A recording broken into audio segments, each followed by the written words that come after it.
Assalamualaikum warahmatullahi wabarakatuh. Waalaikumsalam warahmatullahi Waalaikumsalam wabarakatuh. warahmatullahi wabarakatuh. Alhamdulillahirrabbilalamin. Hamdan syakirin, hamdan naimin, anda yaupin imam wal majidah. Amma ba'd. Jadi langsung saja. Jadi adapun tugas dari kelompok kami yaitu kelompok 11 yaitu fenomena interdanisasi dakwah di media massa. Nah, adapun anggota saya selaku moderator yaitu Rizal Muntas, biasa dipanggil Kurir Kampus, dan teman saya Mufti Zulhaq, dan satunya lagi Muhammad Syekul Toha. Jadi pembaca pertama dipersilahkan dengan Mufti Zulhaq. La ya tafadhal masyhura. Assalamualaikum warahmatullahi wabarakatuh. Terima kasih. Waalaikumsalam. Terima kasih atas kesempatannya. Jadi langsung saja.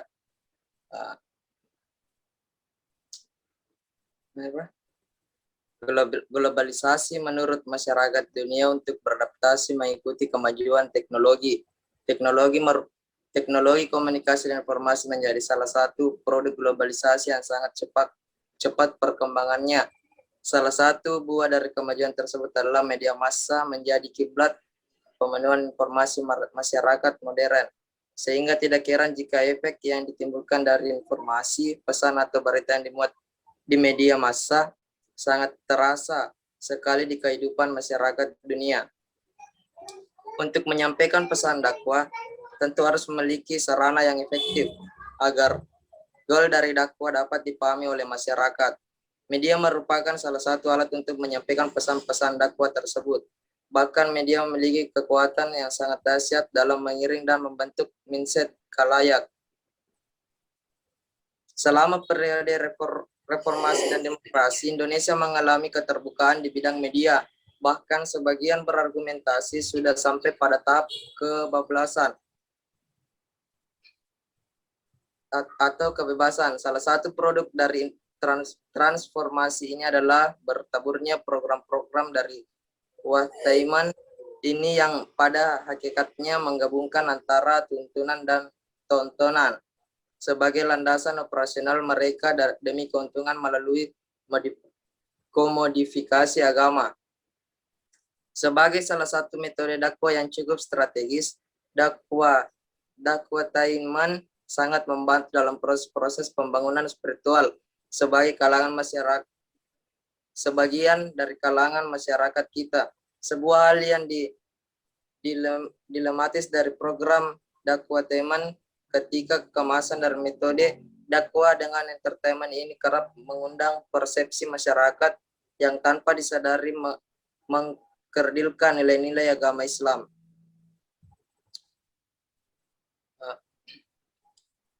Jadi isi pokok dari jurnal yang diresensi itu,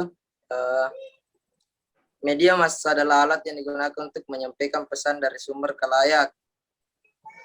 Artinya pihak yang mengelola media terdiri dari banyak orang, yaitu mulai dari pengumpulan, pengolahan, sampai kepada penyajian informasi.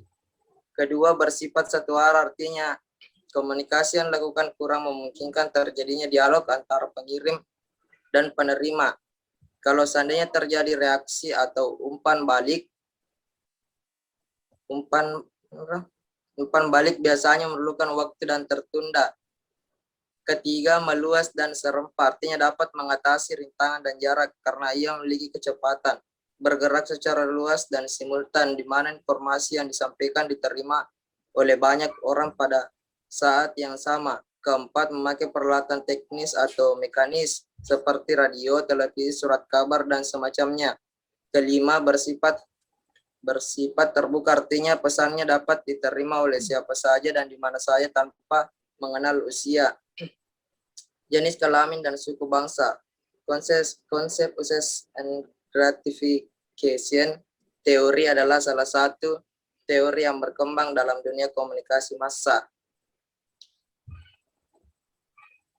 Jadi itu saja yang bisa saya baca. Saya kembalikan ke Saudara Reza.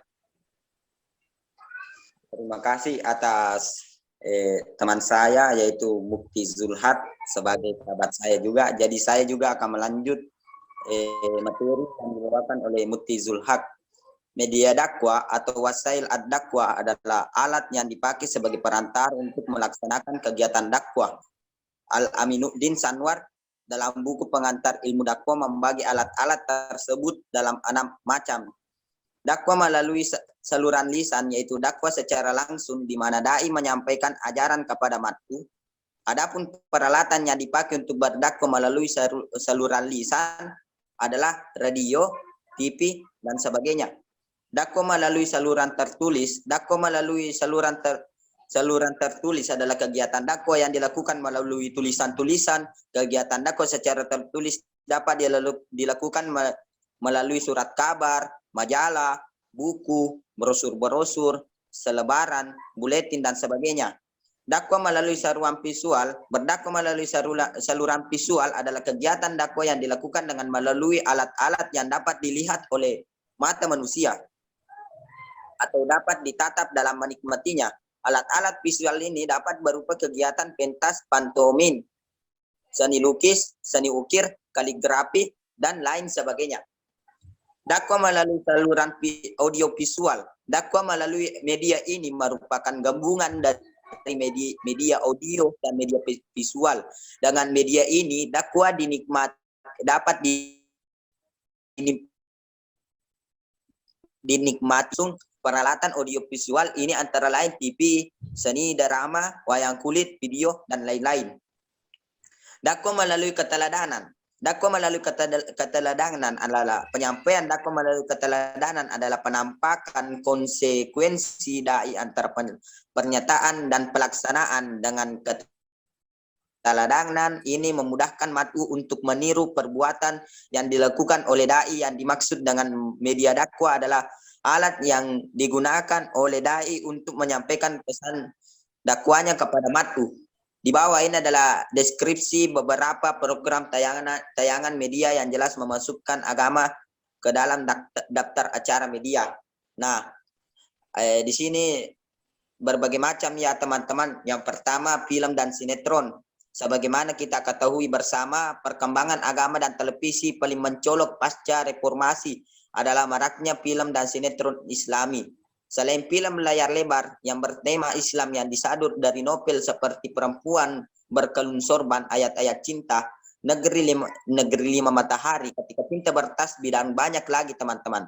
Nah, sejumlah besar sinema bertema serupa juga membanjiri televisi Indonesia.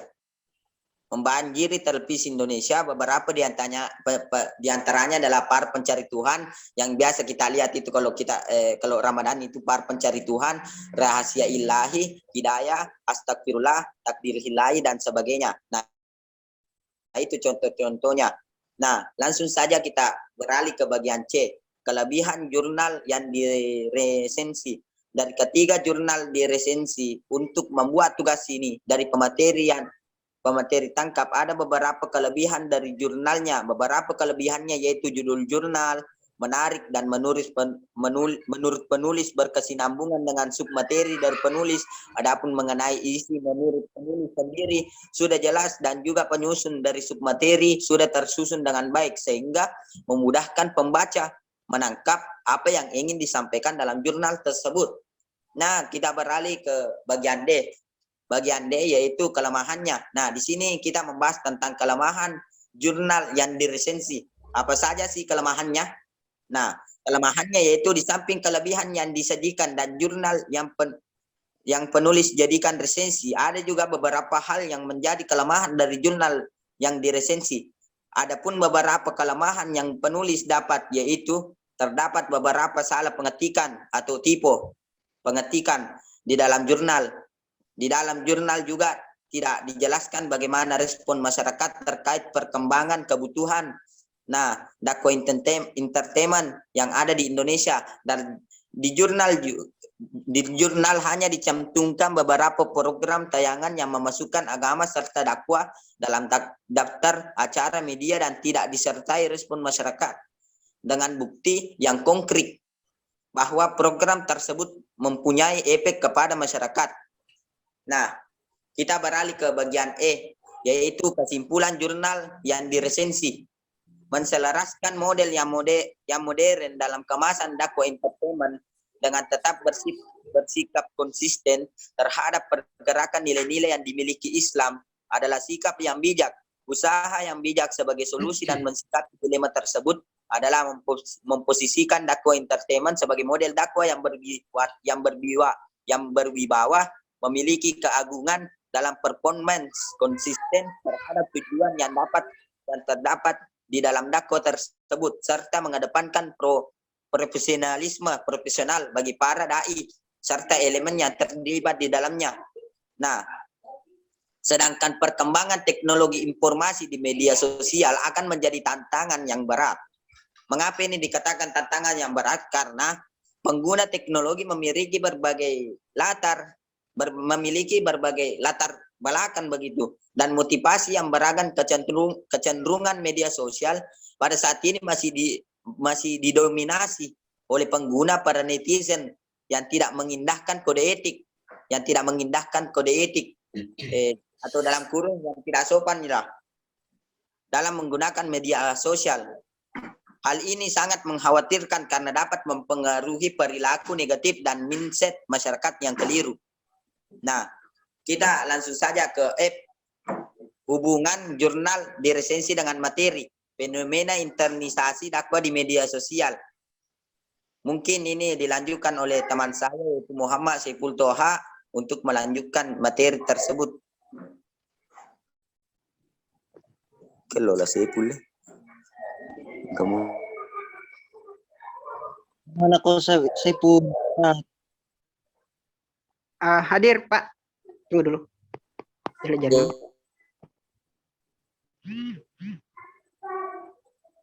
Sampai di mana tadi? Di bagian F. Hubungan jurnal yang diresensi dengan materi, fenomena internisasi dakwah di media sosial. Dari ketiga jurnal yang diresensi, antara lainnya itu dakwah melalui media, sebuah tantangan dan peluang oleh Abdul Karim, strategi pemenangan dakwah di media massa, atau pendekatan uses and gratification theory oleh Alim Puspianto, STI Lukman Al-Hakim Surabaya. Keterbukaan dakwah Tainment sebagai media dakwah oleh Nur Ahmad atau dosen dakwah dan komunikasi Stain Kudus. Menurut penulis, memiliki fokus pembahasan yang sama, yaitu dakwah di media sosial. Lalu, adapun beberapa dari submateri yang ada di jurnal yang penulis ambil jadi resensi membahas tentang men-entertainmentkan sebuah dakwah agar dapat diterima halayak luas. Baiklah, itu saja saya kembalikan kepada moderator. Ya baik, terima kasih kepada teman-teman yaitu Mufti Zulhad dan Saiful Toha. Ya mungkin dari yang teman-teman yang ingin memberikan pertanyaan, mungkin kita diskusi lewat WA saja ya, karena kuota juga ini kritis. Ya, baik. Sudah ya kelompok 11 ya? Masih banyak Pak. Sudah ya kelompok 11 ya?